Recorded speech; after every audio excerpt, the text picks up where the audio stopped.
Hey thanks for tuning into Biology Wings. मैं हूं प्रभात सिंह, आपका मेंटर, आपका होस्ट, आपका दोस्त। आज का ये क्लास आपके लिए बहुत ज़्यादा इंपॉर्टेंट होने जा रहा है क्योंकि आज हम लोग पढ़ने वाले हैं जियोलॉजिकल टाइम स्केल। अगर आप इवोल्यूशन चैप्टर को बहुत अच्छे से समझना चाहते हैं तो जियोलॉजिकल टाइम स्केल समझना आपके लिए बहुत ज़्यादा इंपॉर्टेंट हो जाता है। तो बिना टाइम वेस्ट किए शुरू करते हैं आज के क्लास को।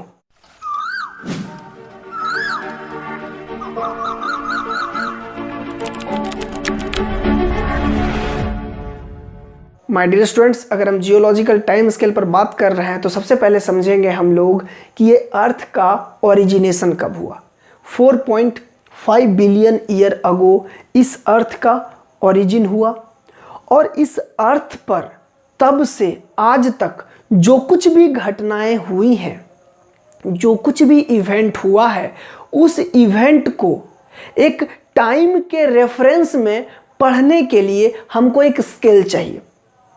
कब क्या हुआ, कब कौन सा स्पेसिस किस स्पेसिस से इवॉल्व हुआ, उस चीज़ को समझने के लिए, दैट मीन्स इस इवोल्यूशन को समझने के लिए जो हमको टाइम स्केल चाहिए, उसी स्केल का नाम है जियोलॉजिकल टाइम स्केल। ठीक है, तो इस स्केल को हम लोग 4 भाग में बांटते हैं। ठीक है, एक को बोलते हैं ईओन। ईओन क्या है? अगर हम सबसे बड़ा डिवीजन करें इस पूरे टाइम का, 4.5 बिलियन ईयर अगो जब से ये अर्थ बना है तब से आज तक जो पूरा टाइम है, उसका सबसे बड़ा डिवीजन क्या है? ईओन्स कहलाता है। उससे थोड़ा छोटा ईरा कहलाता है, उससे थोड़ा छोटा पीरियड, और सबसे छोटा जो टाइम स्केल है उसको हम लोग बोलते हैं इपॉक। ठीक है, तो अगर हम ईओन की बात करें तो ये पूरा जो 4.5 बिलियन ईयर टाइम है, इसको हम लोग 4 भाग में बांटते हैं। First Hadean, second Archean, third Proterozoic, fourth Phanerozoic. नीचे से चलते हैं हम लोग। यहाँ 4.5 बिलियन ईयर अगो है ये टाइम, और यहाँ से घटता जा रहा है, और ये आज का दौर है, ये आज का ईओन है। तो 4 ईओन में बांटा हम लोगों ने। कौन कौन सा भाई? हार्डियन, आर्कियन, प्रोटेरोजोइक एंड फेनरोजोइक। तो ये 4 ईओन हो गया। इसके बाद हम लोग समझते हैं ईरा। फिर इस ईओन को हम लोगों ने अलग अलग टाइम स्केल पर बांटा है, जिसको हम लोगों ने नाम दिया एरा, युग, है ना। तो अगर हम फेनरोजोइक एरा की बात करें, फेनरोजोइक एरा की बात करना हमारे लिए इसलिए इंपॉर्टेंट हो जाता है क्योंकि ये आज का एरा है, ये आज का समय है। कलयुग सतयुग वाला यहाँ कोई खेल नहीं है। यहाँ कौन सा एरा चलता है? यहाँ एरा चलता है पिलियोजोइक, मीजोजोइक और सीनोजोइक। दैट मीन्स मोटा मोटी अगर हम देखें तो 3 एरा हमारे सामने है, पिलियोजोइक, मेसोजोइक एंड सीनोजोइक। तो इसके नीचे क्या है सर जी? हार्डियन, आर्कियन और प्रोटेरोजोइक। इसको हम लोग बोलते हैं सबसे एंशिएंट ईओन, ये सबसे पुराना दौर है ना, पुराना कालखंड है। तो इसको हम लोग प्री कैम्ब्रियन एरा बोलते हैं, जो कि ऐसा एरा है जहाँ पर लाइफ का ओरिजिनेशन नहीं हुआ, है ना। लाइफ का ओरिजिनेशन शुरू हुआ है पिलियोजोइक एरा से। ठीक है, तो इसको हम लोग छोड़ देते हैं, इसके आगे बात करते हैं। तो ये जो फेनरोजोइक है, उसका पहला एरा, उसको हम लोग बोलते हैं Paleozoic, second era Mesozoic and third era called Cenozoic. Paleozoic को हम लोग बोलते हैं एज ऑफ फिशेस, मछलियों का युग है ये। ठीक है, फिर हम लोग बात करते हैं मीजोजोइक। तो मीजोजोइक में हम लोग समझते हैं ये एज है रेप्टाइल्स का और जिम्नोस्पर्म का। As era of reptiles and gymnosperm. अगर हम सीनोजोइक एरा की बात करें तो ये है एरा मैमल्स का और एंजियोस्पर्म का। आप समझ पा रहे हैं? जो एंजियोस्पर्म्स हैं वो हायर प्लांट्स हैं, जो मैमल्स हैं वो हायर एनिमल्स हैं। उनका कहाँ हुआ है ओरिजिनेशन भाई? तो सबसे लेटेस्ट एरा जो है सीनोजोइक एरा में, है ना। और उससे पुराने कौन है? रेप्टाइल्स हैं। हम लोग जानते हैं कि रेप्टाइल्स से ही मैमल्स और बर्ड्स दोनों इवॉल्व हुए हैं। तो वो कब हुए हैं? मेसोजोइक एरा में। ठीक है, फिशेस का यहाँ पर हुआ है। ठीक, अब हम लोग बात करते हैं, इस एरा को डिफरेंट पीरियड्स में बांटा गया है। ठीक है, तो अगर हम पेलियोजोइक एरा की बात करें तो इसको टोटल 1 2 3 4 5 6 पीरियड्स में बांटा गया है। फर्स्ट पीरियड को हम लोग बोलते हैं कैम्बियन। क्या बोलते हैं? Cambrian. Second Ordovician, third Silurian, fourth Devonian, fifth Carboniferous and sixth Permian. ठीक है, तो अगर हम ऑर्डोविशियन की बात करें तो यहाँ पर इवॉल्व हुए एल्गी और फंगी, जो कि लोअर प्लांट्स हैं, है ना। एल्गी लोअर प्लांट्स हैं, तो इनका ओरिजिनेशन हुआ है ऑर्डोविशियन में। फिर उसके बाद कोरल्स बने सिल्यूरियन में, कोरल्स सेलेंट्रेट्स, आप समझ रहे हैं। फिर उसके बाद डिवोनियन में फिश और एम्फीबिया, इसका ओरिजिनेशन हुआ। ठीक है, फिर कार्बोनिफेरस में बने रेप्टाइल्स, रेप्टाइल्स का यहाँ ओरिजिनेशन हुआ। और पर्मियन में रेप्टाइल्स पूरे इस पृथ्वी पर क्या हुए? डोमिनेंट हो गए।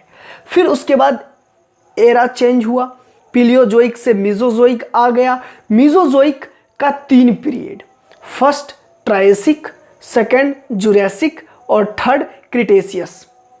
अगर आप जुरासिक का नाम सुनते हैं तो आपको एक फिल्म याद आता होगा, जुरासिक पार्क मूवी है ना, हॉलीवुड का जुरासिक पार्क, वहाँ डायनासोर की कहानी है। तो वही चीज़ यहाँ पर है बेटा जी। क्या है ये? ट्रायसिक, दैट मीन्स ये एरा है फ्रॉग और टर्टल्स का, फ्रॉग और टर्टल्स का। फिर जुरासिक, डायनासोर्स वेल फ्लोरिश्ड इन जुरासिक पीरियड। और इस जुरासिक पीरियड के बाद जो क्रिटेशियस पीरियड आया उसमें डायनासोर एक्सटिंक्ट हो गए। ठीक है, वो नेचर के अकॉर्डिंग अब फिट नहीं हो पा रहे थे, नेचर ने क्या किया? उसे एलिमिनेट कर दिया, नेचर से एक्सटिंक्ट हो गया। कौन भाई? डायनासोर्स।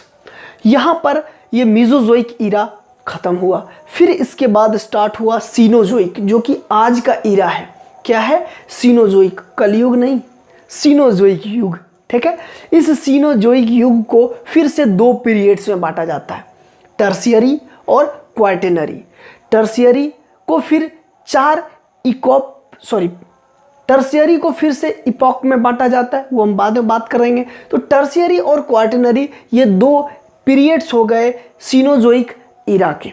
इसमें मोस्टली एंजियोस्पर्मिक प्लांट्स और मेमेलियन का क्या हुआ है? इवोल्यूशन हुआ है, मैमल्स का इवोल्यूशन हुआ है।